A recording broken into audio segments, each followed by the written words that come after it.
Iya na guys. Good afternoon. Uli.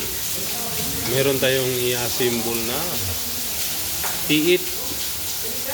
Ito na yung makabago guys. I-assemble na ni Rickman. Iya. Ganito lang guys.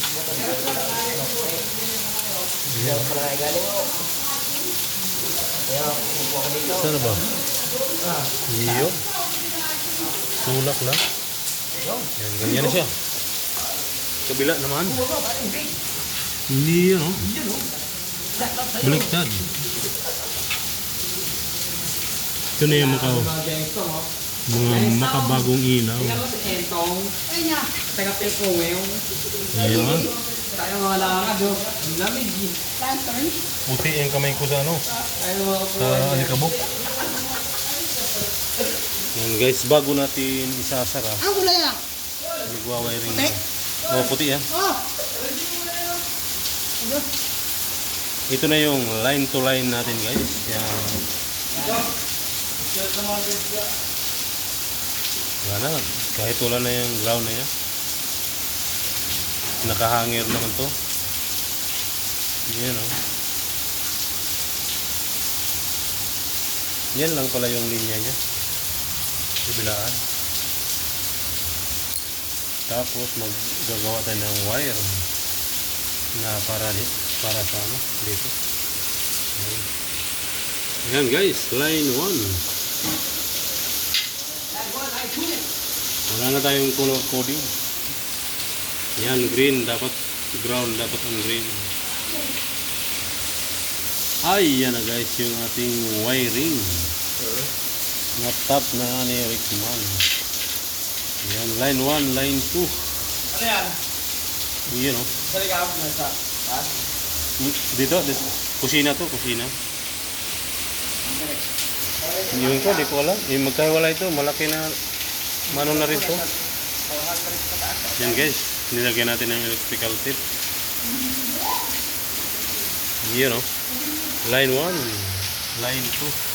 Lead na yung ilaw natin. Okay. Ayan guys, buo na. Ititisting na ni Rickman. Ito na yan. Double ended ang tawag niya. Double ended. 16 watts. Ay, sige bay, sige bay. Ngayon titisting ko na. Sige, ingat, ingat. Yan guys, ititisting na ni Rickman ang kanyang bagong. Ito first time ko yung ganito na assemble.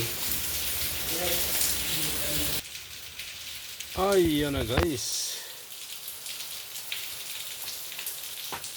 Daylight. Yeah. Testing na ang ating ilaw. Wala lang starter. 16 watts. Pero napakalakas.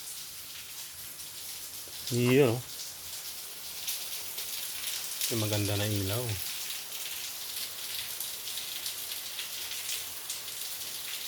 Yun, walang plus. Lagyan natin ng plus.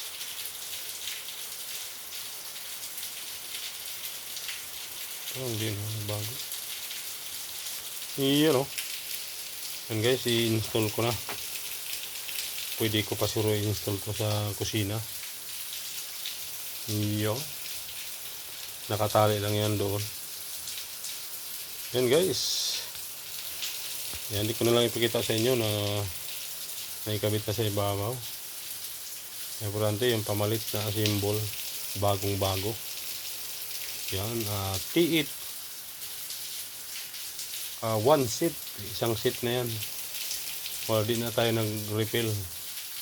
Kasama na yung housing na double ended. Kabilaan. Iyo. So hanggang dito lang guys. Pasilit sa ating assemble na tiit light. Yan. Dating ano yan. Ito na yung pamalit sa lumang fluorescent na malakas sa kumonsumo. Yung 40 watts. Ito 16 watts na lang. LED. LED. Yan. Yan. Thank you for watching, guys. Bye-bye.